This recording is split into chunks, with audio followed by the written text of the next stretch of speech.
के लिए मेरा फील्ड है सुंदरबन फॉरेस्ट रिजर्व।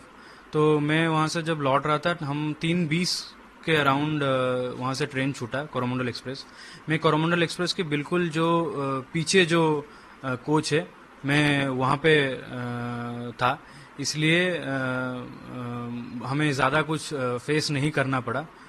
और कोरोमंडल एक्सप्रेस अराउंड 6:35 के आसपास एक बहुत जोर का आवाज आया। तो हमें लगा कि कुछ इंसिडेंट हुआ है, कुछ एक्सीडेंट हुआ है, हमें लगा। तो 6:30 के आसपास हमें जब ये साउंड हुआ तो हम तुरंत ही उतरने के लिए रेडी हो गए कि कुछ इंसिडेंट होगा, अगर डिरेल हुआ होता तो हमें जल्दी से निकलना पड़ेगा। तो जब हम कोच का गेट खोले, जब हम देख रहे बाहर, तो बाहर देख रहे हैं कि 2-3 कोचेस और गिरे पड़े हैं।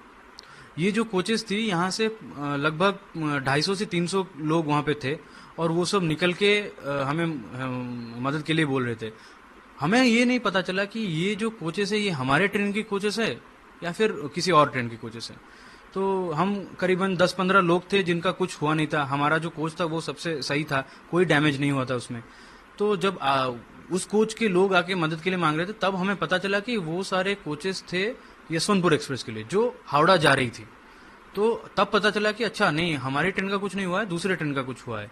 ऐसे में तुरंत ही हमने वहाँ पे इमरजेंसी सर्विसेज को कॉल लगाया और पुलिस को भी फ़ोन लगाया। इसी बीच में वहाँ पे हम जो लोग तकलीफ में थे उनको पानी वानी दिया। फिर जो बेडशीट है रेलवे का, उसको हमने चीर के एक मेकशिफ्ट बैंडेड बना के बैंडेजेस कराए लोगों के, क्योंकि सारे लोगों का बहुत ज़्यादा खून निकल रहा था। किसी का सर फटा हुआ था, किसी का हाथ कटा हुआ था। ऐसे में जितना हो सका हमने मदद की। अब क्या होता है कि जब एम्बुलेंस सर्विसेज आने लगते हैं, एम्बुलेंस हमारे तरफ ना आके हमारा जो कोरोमंडल एक्सप्रेस था, क्योंकि मैं पीछे था, कोरोमंडल एक्सप्रेस के जो सामने की तरफ है, जहाँ पे सामने उस तरफ जा रहे हैं एम्बुलेंसेस। अब हमें ये नहीं पता चला कि एम्बुलेंस अगर आ रही है तो यहाँ पे एक्सीडेंट हुआ है, वहाँ पे क्यों जा रहे हैं। हम धीरे धीरे करके 4-5 लोग आगे की तरफ बढ़ने लगे। तब हमने देखा कि कोरोमंडल एक्सप्रेस का तो और भी ज्यादा हालत खराब था। अब क्या हुआ था कि कोरोमंडल एक्सप्रेस जो है वो किसी कारणवश डिरेल हो गया था। अब डिरेल होने के बाद बगल में एक लूप ट्रैक होता है जो कि डिफंक्ट होता है, इनएक्टिव होता है। वहाँ पे एक गुड्स ट्रेन पार्क था, तो वो गुड्स ट्रेन से जाके टकराया है। ये बात हमें बाद में रेलवे ऑफिशियल्स ने बताया कि गुड्स ट्रेन से जाके टकराया। फिर कोरोमंडल एक्सप्रेस का इंजन या फिर गुड्स ट्रेन का कोई कोच जाके बगल वाले जो यशवंतपुर एक्सप्रेस जो जा रहा था हावड़ा की तरफ, उससे टकरा गया। अब ये हावड़ा के यशवंतपुर एक्सप्रेस का जो 3 कोच था, ये तीनों के तीनों जनरल बोगीज थे। उसमें बहुत ज्यादा कैजुअलिटीज हुई। तो ये मैंने पहले एक हावड़ा से चेन्नई की तरफ आ रही थी। हाँ, दूसरा जो है यशवंतपुर वाला, वो यशवंतपुर से कलकत्ता सेम टाइम में क्रॉस कर रही थी। उस एरिया में। तो बाकी बोगी क्रॉस कर गया था, लास्ट बाकी बोगी क्रॉस कर गया था, आगे चला गया था, करीबन 600 मीटर से 800 मीटर आगे है। बाकी के इंजन के सारे बॉगीज, ये 3 बॉगीज ही गिर गई थी पलट के। अब क्या होता है कि जब हम कोरोमंडल एक्सप्रेस के सामने की तरफ जाते हैं, हम देखते हैं कि उसका जो इंजन है वो करीबन 3-4 महले के ऊपर हाइट पे चला गया है। उसके नीचे सारे ये गुड्स ट्रेन का बॉगी है और कुछ जनरल बॉगीज हैं, वो सब बिखरे हुए पड़े हैं, पलट गए हैं सारे के सारे। एकदम एक्सट्रीम कंडीशन है, बहुत ही ज्यादा केओटिक सिचुएशन था। अब यहाँ पे ऐसे सिचुएशन में जब आप जाते हैं तो पहले तो ये होना चाहिए कि पहले आपको देखना चाहिए कि आप सही हैं कि नहीं।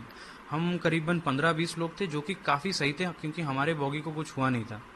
जितना हो सका हमने लोगों की मदद की वहाँ पे, लेकिन सिचुएशन इतना भयावह हो गया था, इतना भयानक था कि आप जहां भी देखे, किसी का कटा हुआ सर, किसी का बिना सर का बॉडी, किसी का कटा हुआ पैर हाथ ऐसे पड़े हैं। हर जगह देखिए तो कपड़े, लाल लाल कपड़े, खून पड़े, खून से बिखरे हुए। पूरा का पूरा ट्रेन ट्रैक बिखरा हुआ पड़ा है। ट्रेन ट्रैक्स नजर ही नहीं आ रहे हैं, क्योंकि ट्रैक्स ही बिल्कुल उखड़ गए हैं। फिश प्लेट्स जो हैं वो उड़ के कहीं और गिरे हैं। जो कोचेस हैं वो पूरा ओवरटर्न कर गए हैं। तो ये बहुत ही ज्यादा भयानक सिचुएशन था। इसमें मैं तो बोलूँगा कि जो लोकल लोग थे वहाँ के, उन्होंने बहुत ही ज़्यादा मदद किया हमारी, क्योंकि वो सबसे पहले थे। इंसिडेंट करीबन 6:35 के आसपास घटा और 5 मिनट के अंदर सारे के सारे लोकल लोग, ऑलमोस्ट 300 से 400 लोकल लोग आ गए हमें मदद करने के लिए। जितने को पैसेंजर्स थे उन्होंने भी मदद की।